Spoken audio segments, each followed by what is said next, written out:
Imagine trying to make a memorable video game with just 3.5 kilobytes of memory. That's exactly what Norman Overpeck had to do when he wrote Goodbye Charlie for the VIC-20 in 1983. And to his credit, he pulled it off. The game itself is remarkably simple, and what's fascinating is that most of the program isn't even devoted to gameplay. Over half of the code is dedicated to visuals and atmosphere.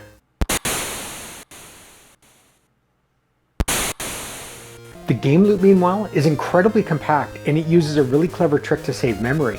One that made its way over to the Commodore 64 version as well, and one that I'm really looking forward to sharing. But most of all, I'm looking forward to playing Goodbye Charlie again for the first time in over 40 years, and rediscovering how a tiny, simple game wrapped in a thunderstorm made for one of my favorite type-ins of all time. Let's get typing.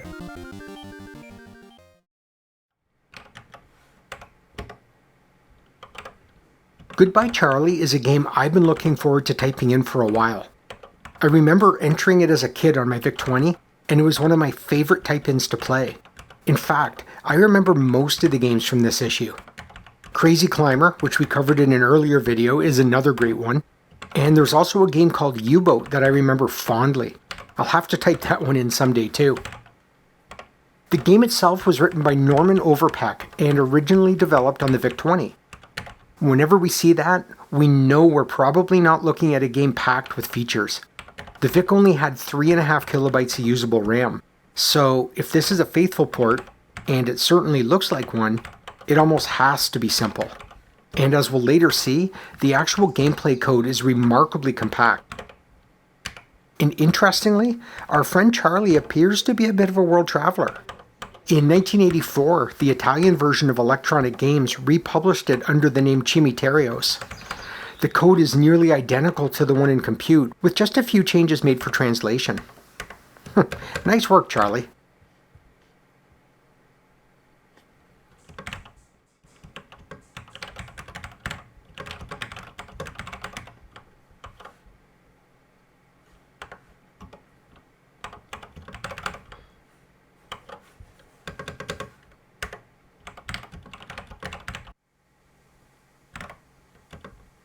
The premise for Goodbye Charlie is a fun one. We take on the role of, well, Charlie, on a dark and very stormy night. To get home safely, he has to cross a cemetery. Unfortunately, the graveyard is filled with tombstones, and bumping into one means certain death from a lightning strike. So, the objective is simple enough. Guide Charlie to the exit while avoiding the tombstones that are randomly scattered around the screen. Pretty easy, right? Well, not exactly. The game takes place almost entirely in darkness. Yeah, when you're moving, you can't see a thing. The only way to get your bearings is to trigger a brief lightning flash that illuminates the cemetery for a moment. But every flash costs you points. So, the game becomes a balancing act. Do you spend points to see where you're going, or do you trust your memory and try to feel your way through the darkness? Either way, one wrong move, and Charlie's in for a rather shocking experience.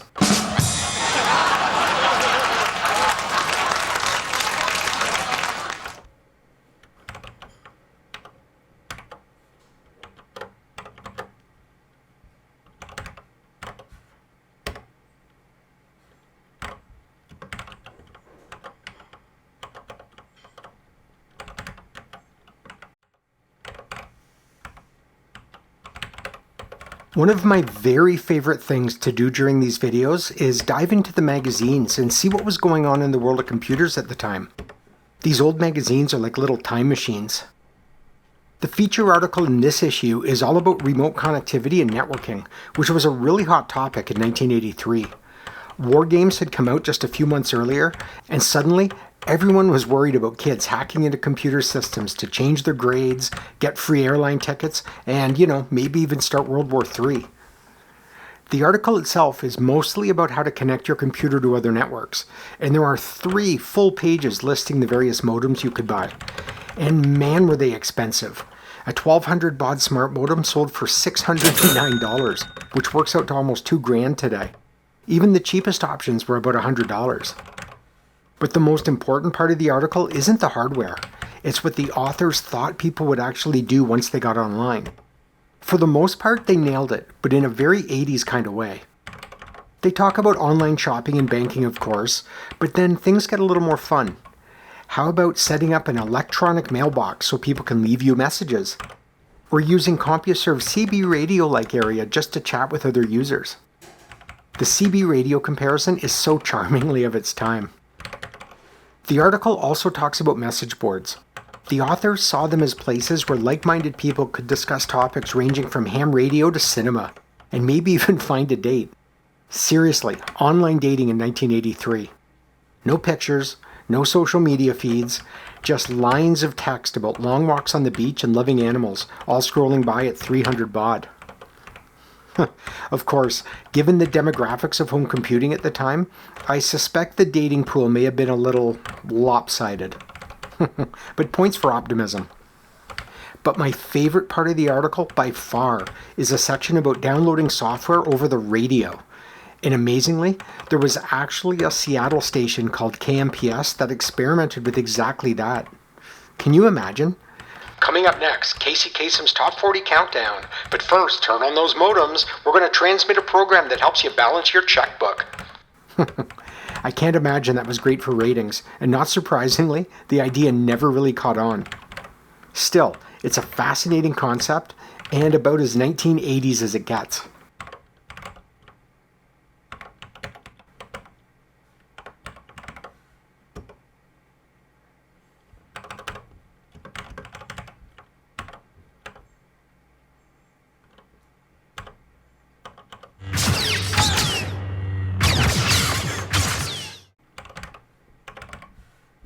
The code for this one is fascinating, not because it uses many crazy tricks, but because of how little of it seems to be about actual gameplay. In fact, I had typed in almost half the program before running into anything that looked like game logic. Up to that point, it was mostly presentation. There were a few lines for the title screen animation, an instruction section, and then a whole lot of code devoted to drawing a lightning flash. There is a game loop, of course, and it's extremely efficient, which makes sense considering that Goodbye Charlie originated on the VIC-20. Programming on a machine with that little memory demanded efficiency, and Norman Overpeck did something really clever when it came to placing the tombstones on the screen. The same trick made it over to the Commodore 64 version, and I thought it was worth taking a closer look at.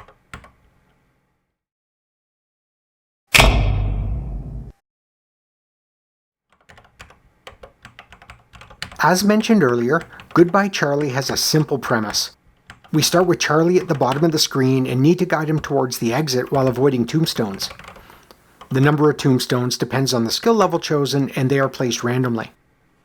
Now, if I were coding this from scratch on a Commodore 64, I probably would have started with an array to store the locations of all the tombstones, almost like a mini database. But that's not how the game was coded. On a VIC-20, storing the coordinates for that many tombstones could use many hundreds of bytes depending on how you did it, and when you only have 3.5K to work with, that's a pretty big problem. So instead, Overpeck used screen memory as his database. The screen already knows where all the tombstones are, so rather than maintaining a separate database, the program simply asks the screen. Let's take a look. The game creates the graveyard here. Z is the number of tombstones to be placed, and line 415 randomly picks a spot in screen memory. Line 420 then puts a tombstone character at that location and turns it black. Interestingly, there isn't any checking to see whether a tombstone already exists in that spot. So if the random number generator picks the same location twice, well, that's just one less tombstone for Charlie to worry about. Then, every time Charlie moves, the program checks the same screen memory area to see if there's a tombstone in the direction he's trying to go. Basically, if the location Charlie is moving into contains character 97, the tombstone, the program jumps to line 600, which is the game over sequence. And what's really cool is that since all the tombstones are already on the screen, remember they're just black characters on a black background, no extra drawing is needed when you press the fire button to create a lightning flash. The program simply changes the background color for a moment, and the tombstones appear instantly because they were there all along. So, with this one technique, screen memory becomes the obstacle database, the collision system, and the display, all without needing to use much RAM or fancy arrays. Cool, right?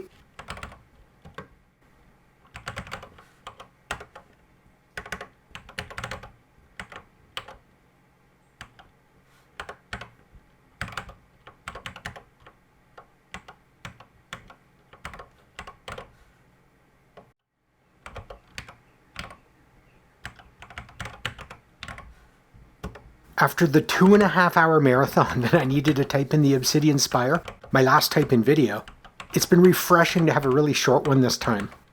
I'm just at the end of it now, and I'm guessing that it's not going to be much more than 3.5K, which is about what the VIC-20 would have supported.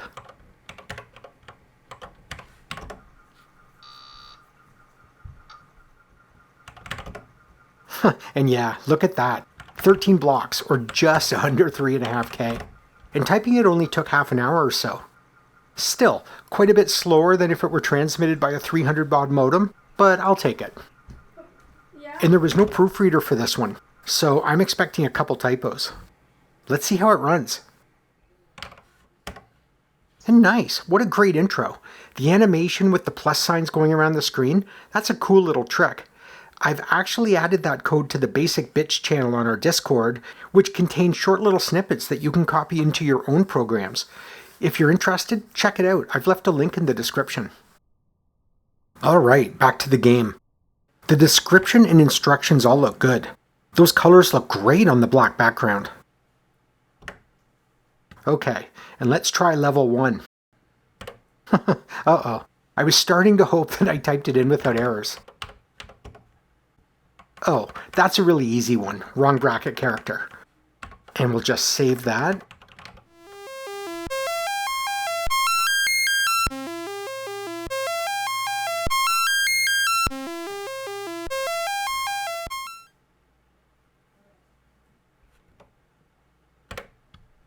Oops, another one. Yeah, that should have been a colon.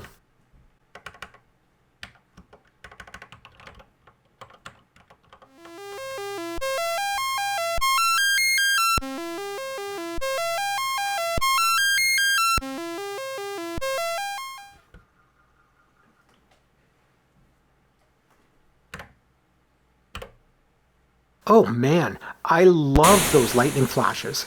It sounds fantastic, and the staggered timing and screen flashes are perfect. And cool, there's our screen. And there we are at the bottom. Movement is smooth. Smooth up into a tombstone. Okay, let's try this again.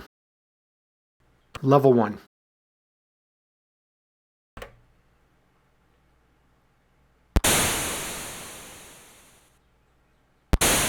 You can see the gravestones getting generated here. And here we go, one more flash.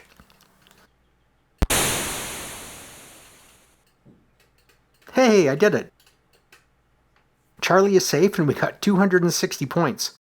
But that was only level 1. Let's amp this up a bit. Alright, level 3. Man, I really love that lightning. I think they gave me a straight line right to the top. And yep, Charlie is safe again. Wait, 60 points? What's up with that? I got way more for beating it on level 1, and I didn't even use a lightning flash this time. Weird. Okay, level 5.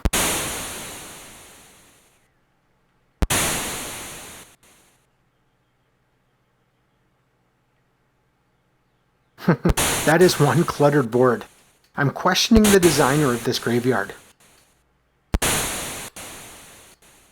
Oh, there's an opening. Nice. 290? Okay, something is going on with the scoring. The gameplay is fantastic, but this doesn't feel right.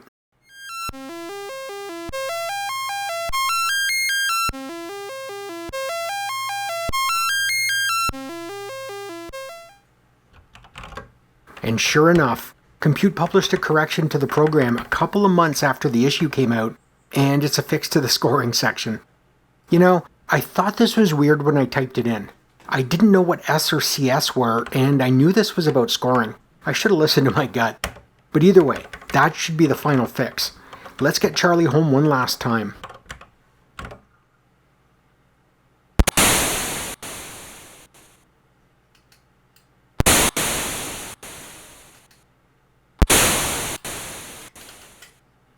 $970. Now there's a score. I'll be curious to hear yours and how much you like the game. It's available for download on the Discord, or you can always take it in yourself. Goodbye Charlie is fantastic, and it's exactly how I remember it. The actual gameplay is incredibly simple, but that's never really been the point. What makes Goodbye Charlie work is the atmosphere, the darkness, the lightning flashes, the sound effects, and the constant tension of not quite knowing where you are. And I think that's why Goodbye Charlie became one of my favorite type-ins all those years ago. 40 plus years later, I still remembered crossing that graveyard in the dark, and after typing it in again, I can see exactly why. The only thing missing, a high score table, and preferably one that saves scores to disk. If any of you add one, let me know. I'd love to see it. Norman Overpeck, if you happen to see this video, great job on the game design and coding all those years ago. And as always, thanks to Compute for publishing programs like this and keeping all of us busy typing them in. And special thanks to JP Silva, who created that really cool screensaver animation. If you have an idea for one, check out the code challenges on the Discord. Goodbye, Charlie.